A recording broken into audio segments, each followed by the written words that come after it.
Hi, boys and girls.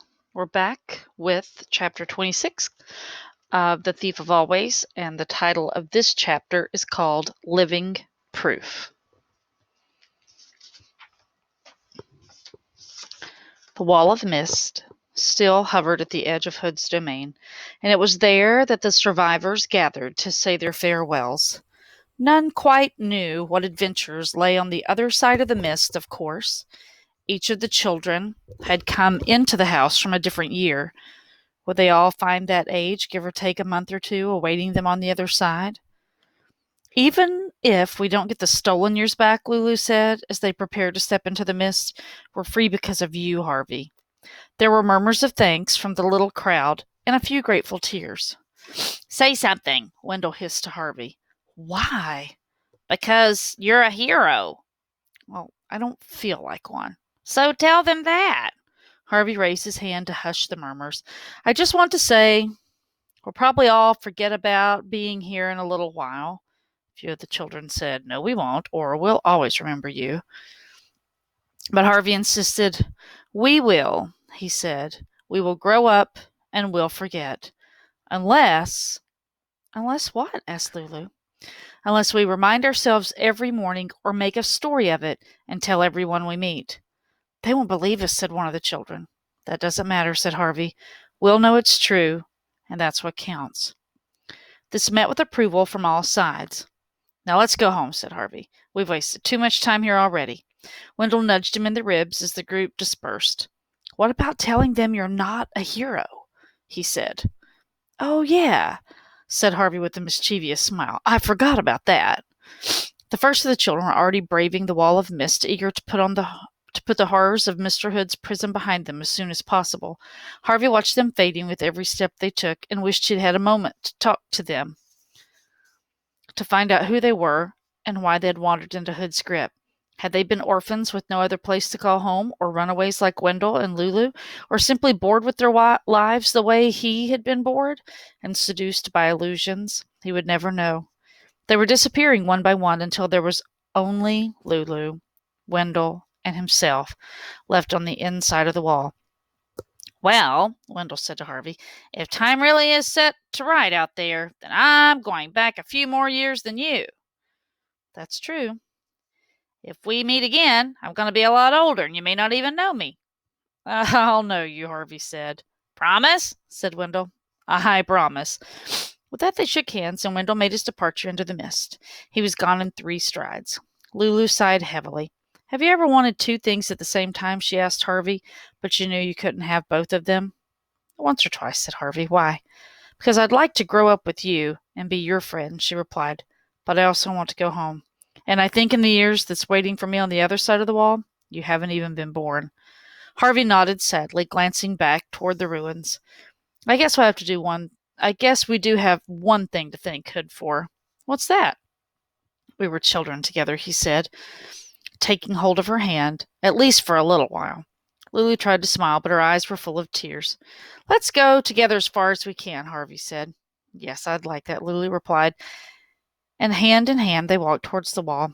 At the last moment before the mist eclipsed them, they looked around at each other, and Harvey said, Home.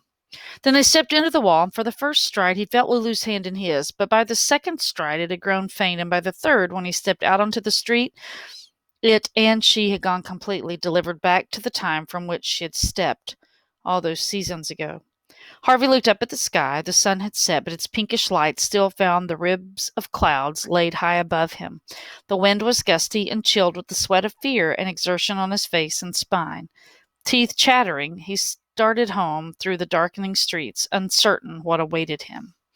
It was strange, after so many victories, the simple business of walking home shouldn't defeat him, but defeat him it did. After an hour of wandering, his wits and strength, which had persevered him from every terror Hood could conjure, failed him. His head began to spin, his legs buckled beneath him, and he fell down on the sidewalk exhausted. Luckily, 2 passer-by took pity on him and gently asked him where he lived. It was dangerous, he vaguely remembered, to trust his life to total strangers, but he had no choice. All he could do was give himself over to their care and hope that the world he returned to had a little kindness in it.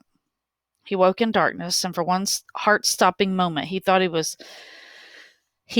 the Black Lake had claimed him after all, and he was down in its depths, a prisoner. Crying out in terror, he sat up, and to his infinite relief saw the window at the bottom of his bed, the curtains slightly parted, and heard the light patter of rain upon the sill. He was home. He swung his legs out of bed and stood up. His whole body ached as though he had gone 10 rounds with a heavyweight boxer, but he was strong enough to hobble to the door and open it. The sound of 2 familiar voices drifted up from the bottom of the stairs. "I'm just happy he's home," he heard his mom say. "So am I," said his dad, "but we need some explanations." "We'll get them," his mom went on, "but we shouldn't push him too hard." Clinging to the banisters as he went, Harvey started down the stairs while his mom and dad continued to talk. "We need to find out the truth quickly," his father said. "I mean, suppose he was involved in something criminal." "Not Harvey." "Yes, Harvey. You saw the state of him. Blood and dirt all over him. He's not been out picking roses, that's for sure." At the bottom of the stairs, Harvey halted, a little afraid to face the truth. Had anything changed, or were the 2 people just out of sight, still old and frail?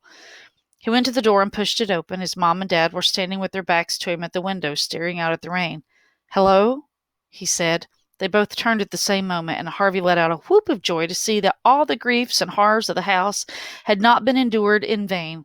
Here was his prize, staring down at him, his mother and father, looking just the way they had before Rictus had come for him. The stolen years were back where they belonged, in his possession. "I'm a good thief," he said half to himself. "Oh, my darling," said his mom, coming to him with open arms. He hugged her first, then his dad. "What have you been up to, son?" his dad wanted to know. Harvey remembered how difficult it had been trying to explain everything the last time, so instead of even trying, he said, "I was just wandering around and I got lost. I didn't mean to get you upset." "You said something about a thief?" "Did I?" "You know you did," his dad said sternly. "Well, are you a thief? If you are taking something that belongs to you in the first place?" Harvey asked him. His dad and mom exchanged puzzled looks. "No, honey," his mom said. "Of course not." "Then I'm not a thief," Harvey replied. "I think you owe both of us the truth, Harvey," his mom said. "We want to know everything." "Everything?" "Everything," said his dad. So he told them the whole tale, just as they had asked right from the beginning, and if their expressions had been doubtful the last time he had related his adventures, they were incredulous now. "Do you really expect us to believe all this?" his father broke in while Harvey was talking about the meeting, Hood in the attic. "I can take you to the house," Harvey said, "or what's left of it. I couldn't find it last time because it hid itself from grown-ups, but Hood's gone, so there's no magic left to hide it with." Once again, his mom and dad exchanged baffled looks. "If you can find this Hood house," his father said, "we'd both like to see it." They set out early the following day, and this time, just as Harvey's had expected, the way back to the house was not concealed by magic. He found the streets that Rictus first led him along easily enough, and very soon the gentle slope on which the house once stood came into view. "That's it," he said to his mom and dad. "The house stood there." "It's just a hill, Harvey," his dad said, "a hill covered in grass." It was indeed a surprise to see that the ground on which so many terrible deeds had been done had greened so quickly. "It all looks rather pretty," his mom said as they came to the place where the mist wall had stood. "The ruins are under there, I swear," Harvey said, venturing onto the slope. "I'll show you. Come on."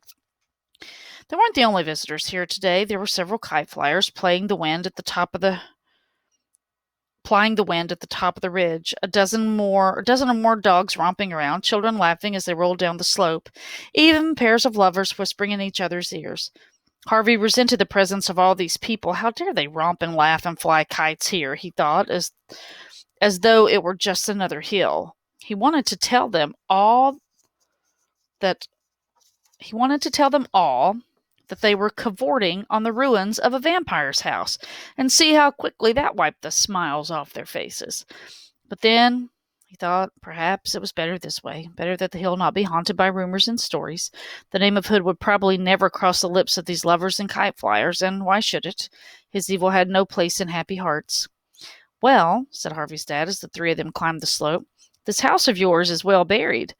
Harvey went down on his haunches and dug the dirt with his bare hands. The ground was soft and gave off the sweet smell of fertility. "Strange, isn't it?" said a voice. He looked up from his labors, both his fists full of dirt. A man a little older than his father was standing a few yards from him, smiling. What are you talking about? Harvey asked. The flowers. The ground, he said. Maybe the earth has its own magic. Good magic, I mean. And it's buried Hood's memory forever. You know about Hood? Harvey said.